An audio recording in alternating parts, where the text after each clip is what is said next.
I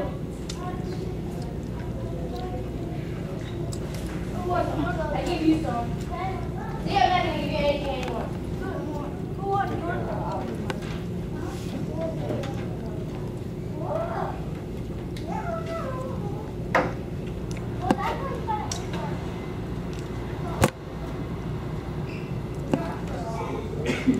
She said I was like a kid handwriting.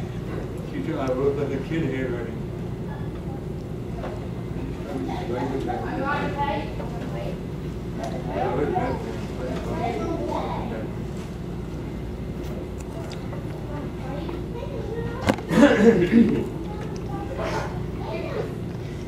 Nowadays.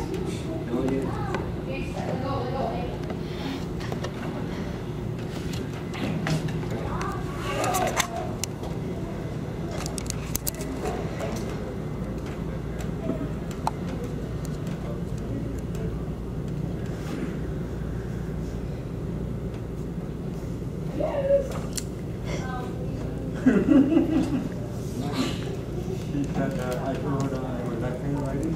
She said you should try to write with your right hand. I told her I was not sure. Actually, yes, sir. He's left.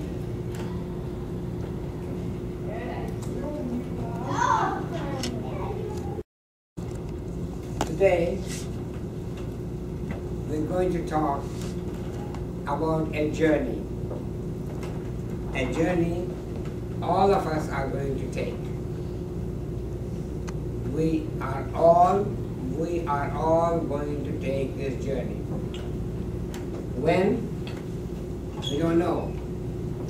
When? We don't know. But we know that, yes, we are going to come here and don't sit with our mother.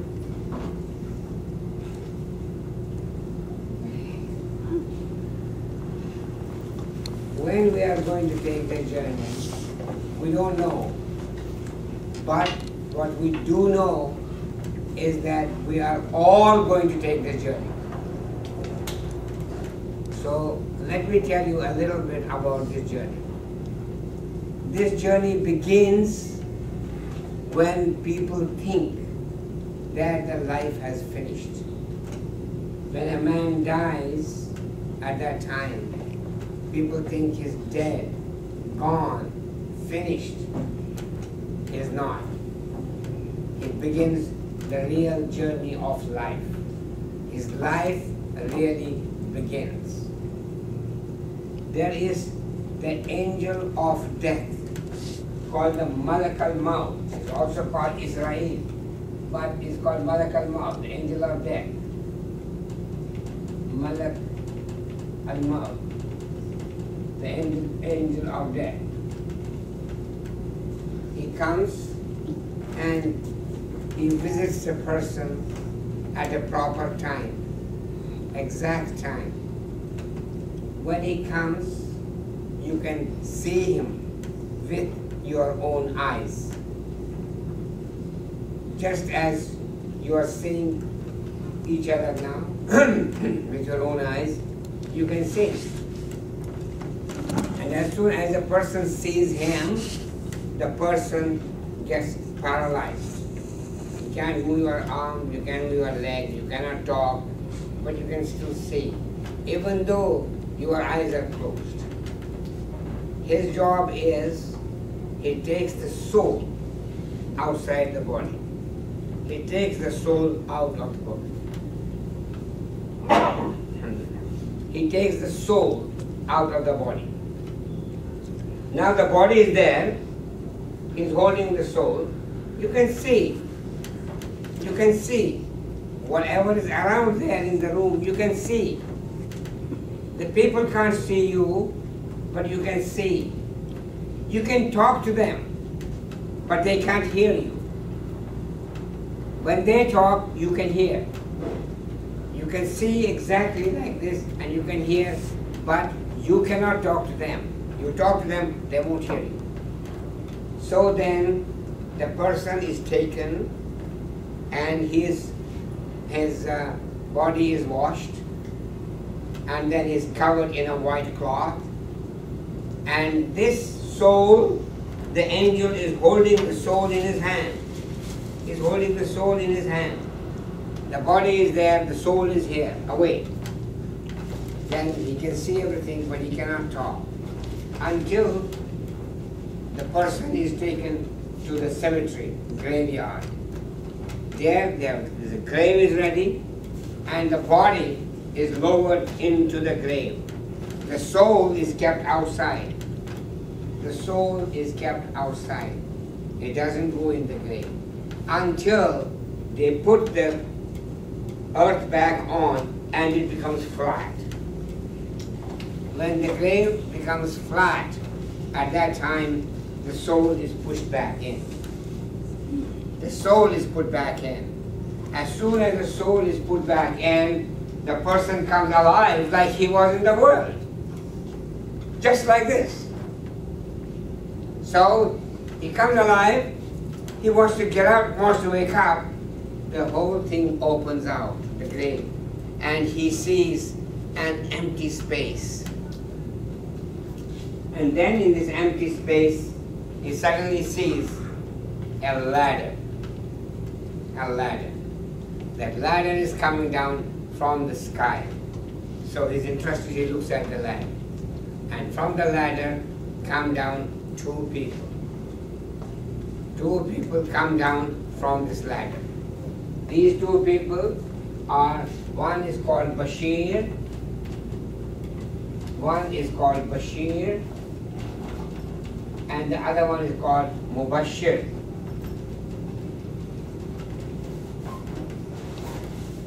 The two people are called Bashir and Mubashir.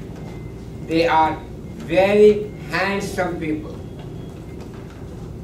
They are angels. They are very handsome. They are very kind. Okay, let us sit down. What's your wanting to do? We are talking about a journey. A journey which all of you and us, we are going to undertake this journey. We are going on this journey. No choice. Everybody has to take the journey. And this is the journey from death to the day of judgment. And that journey begins when the person dies. And death comes on when the angel of death called Malak al-Maut comes and then takes the soul out. When he takes the soul out, he holds the soul in the container he has. He holds the soul and he gives it to two angels. He is himself busy, he goes away. The two angels hold the soul. And the soul is there and the body is there. The body can see everything that's going around. The soul can see everything that's going around. But the soul talks, but people can't hear. He can see everything, he can hear everything, but if he talks, people don't hear at all. So then the body is taken to the grave. There the grave is already, the body is put in the grave, the soul is kept outside until you put the dirt on the grave, and when the grave becomes level, the soul is thrown into the grave, like this. And as soon as that is done, the person becomes alive again. As soon as he's alive, he opens his eyes, and it's all empty space, and there is a ladder. Daraja is called in Arabic, the ladder. This ladder is coming down from the sky. So the person looks at the ladder. And on the ladder, he sees two people. Two persons are coming down. One person is called Bashir, the other one is called Mubashir. These are the two people that are coming down in the ladder. They are very handsome. They are nice looking. They are kind. They come to the man and they tell him, okay, glad, we are very glad. And they make him man or woman. They make him sit up nicely and tell him, the world in which you were in, you spent 50 years, 60 years, 80 years, 70 years, 10 years, whatever.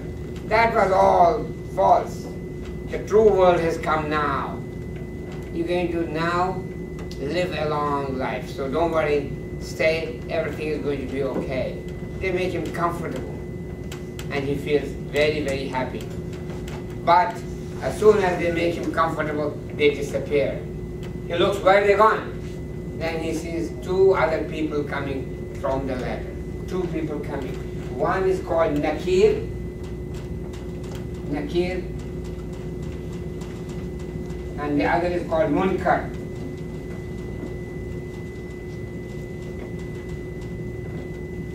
This Nakir and Munkar, they are not handsome.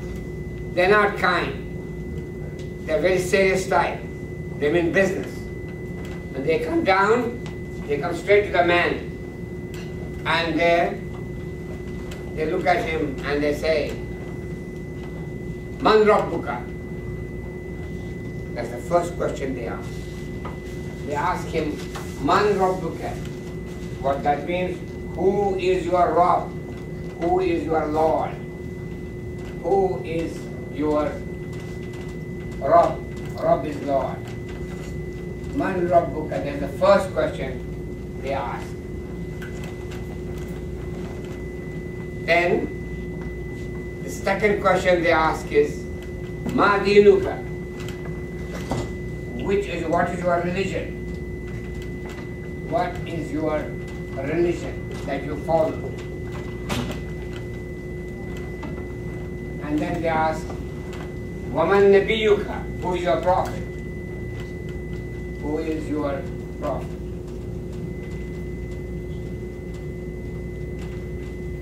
Now, these are simple questions. If we remember these questions now, and what is it? The sound coming? Yeah, the hearing aid. Huh? The hearing aid sound. Who is it? I don't know. I'm asking. Huh? That.